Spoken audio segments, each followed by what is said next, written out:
بسم اللہ الرحمن الرحیم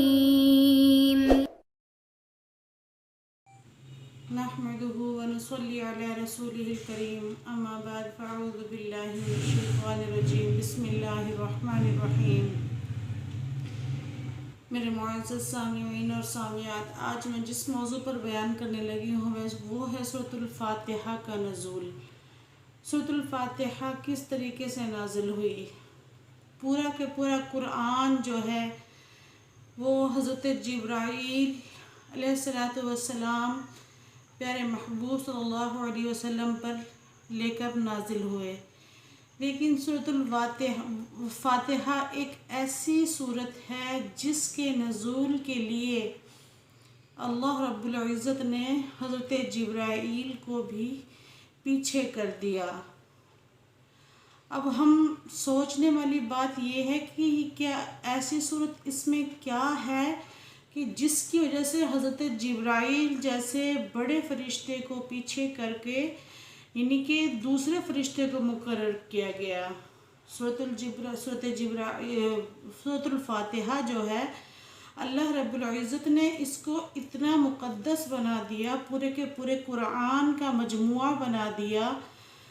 جب ہم سورۃ الفاتحہ کی تلاوت کرتے ہیں تو یہ ایک ایسی صورت ہے جس کے اندر اللہ رب العزت نے شروع میں اپنی تعریف بیان فرما دی، جس کا اتنا اجر و ثواب ہے کہ جس کی ہم ان کے انتہا کو نہیں پہنچ سکتے۔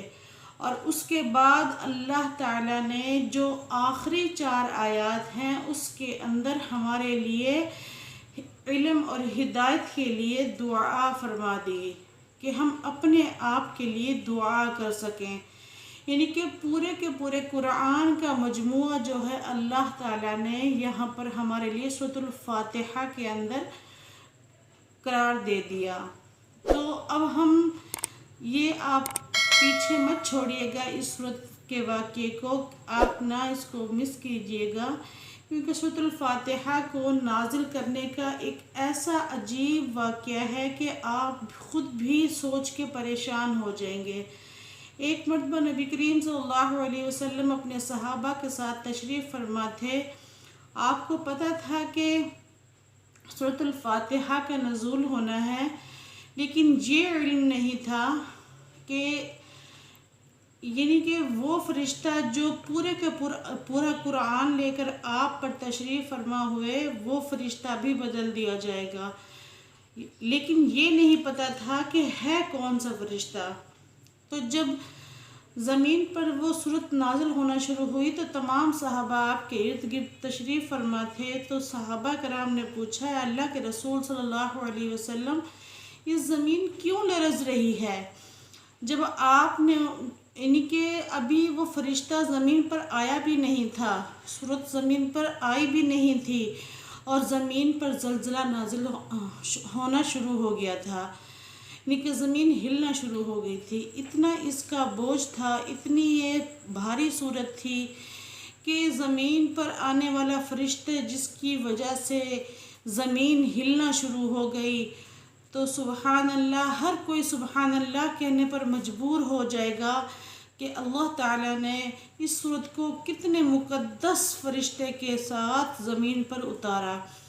تو اس وقت جب صحابہ کرام نے آپ سے پوچھا کہ یا اللہ کے رسول یہ کیا ہو رہا ہے، تو اس وقت پیارے محبوب عربی صلی اللہ علیہ وسلم نے فرمایا کہ اے صحابہ کرام، آج مجھ پر ایسی صورت نازل ہو رہی ہے جو اس سے پہلے صورت نازل نہ ہوئی ہے اور نہ ہی کبھی ہوگی۔ سبحان اللہ، آپ سب بھی سبحان اللہ کہیں کہ اللہ تعالیٰ نے ہمارے لیے ایسی صورت کو نازل فرما دیا کہ جو ہمارے آخرت کا ذریعہ ہے، جس کے بغیر ہماری نماز نامکمل ہے۔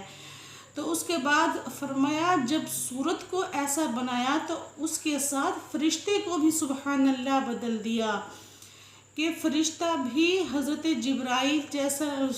جبرائیل نہیں بلکہ ایسا فرشتہ ہے جو آج سے پہلے نہ کبھی زمین پر آیا ہے اور نہ ہی کل قیامت تک وہ فرشتہ زمین پر آئے گا۔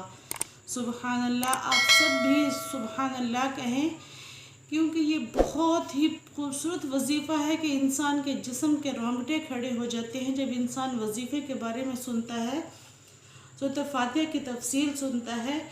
تو اللہ تعالیٰ نے ہمیں اتنی خوبصورت نعمت عطا فرمائی کہ جس کی بدلے عوض میں نہ کوئی صورت آئی ہے نہ آئے گی، اور فرشتہ وہ جو زمین پر اس صورت کو لے کر پہلے نہ کبھی زمین پر آیا نہ قیامت تک آئے گا، یعنی کہ صورت کے ساتھ فرشتہ بھی بدل دیا گیا. اور محبوب کون جن پر نازل ہونگی تھی؟ پیارے محبوب صلی اللہ علیہ وسلم، جو اس دنیا میں اس سے پہلے کبھی نبوت کے سردار تھے، یعنی کہ آنے سے پہلے بھی سردار تھے اور ان کے جانے کے بعد بھی وہ نبوت کے سردار ہی رہیں گے. سبحان اللہ، تینوں چیزیں اعلیٰ سے اعلیٰ. اب سوچئے کہ اس کا مقام کتنا اعلیٰ ہوگا صورت کا. تو اللہ تعالیٰ مجھے اور آپ کو اس پر عمل کرنے کی توفیق عطا فرمائے، اور اس کی تفصیل انشاءاللہ کبھی دوبارہ میں آپ کے سامنے بیان کروں گی. سورۃ الفاتحہ جیسی تفسیر کے لیے دنیا کے سمندر بھی ختم ہو جاتے ہیں اگر ان کو تعریف کے لیے سیاہی بنا دیا جائے، اور دنیا کے پورے قلم ختم ہو جاتے ہیں، درخت ختم ہو جاتے ہیں اگر تعریف کے لیے ان کو قلم بنا دیا جائے.